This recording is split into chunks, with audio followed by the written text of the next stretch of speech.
Alright, if you take a look at our equipment here, we have this is your classic slinky, plastic one. And then we've got an extreme version of that one that can stretch quite a bit of distance here.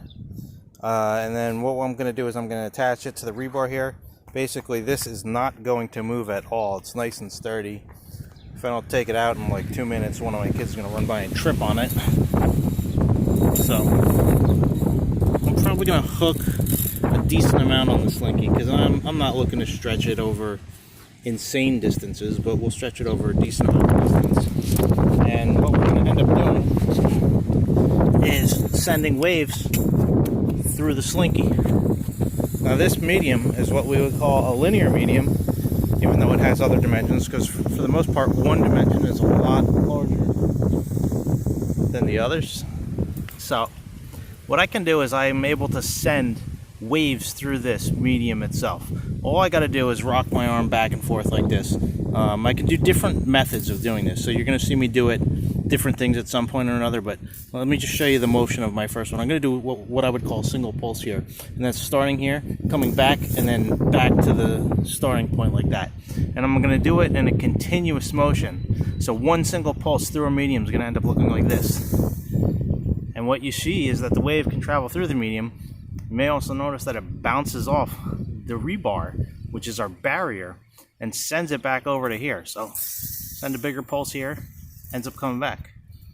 If you take a look at the wave speed, how long does it take to travel all the way to the rebar, and then compare how fast it's moving back. You send that pulse, and you may notice the amplitude, the strength, the size of the pulse starts to die off as it goes through the medium itself, but that doesn't affect how fast it travels. So there's my single pulse. Take a look at the reflection as well. The pulse is on one side of the medium. When it reflects, it comes back on the other side of the medium.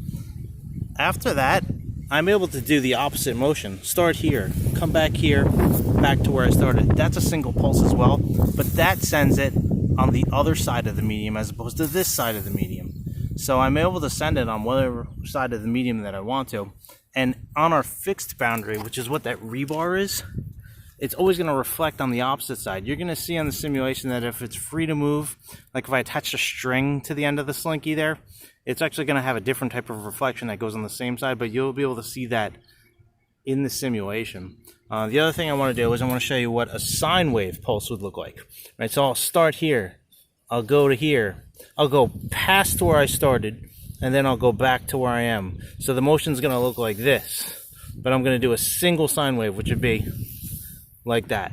And take a look at the pulse, and you can see that it's literally it's a sine curve that travels through the medium itself. Last type of wave I'm going to do is a continuous wave. That's one where my hand just keeps doing multiple sine waves one after another. So the motion's going to be like this.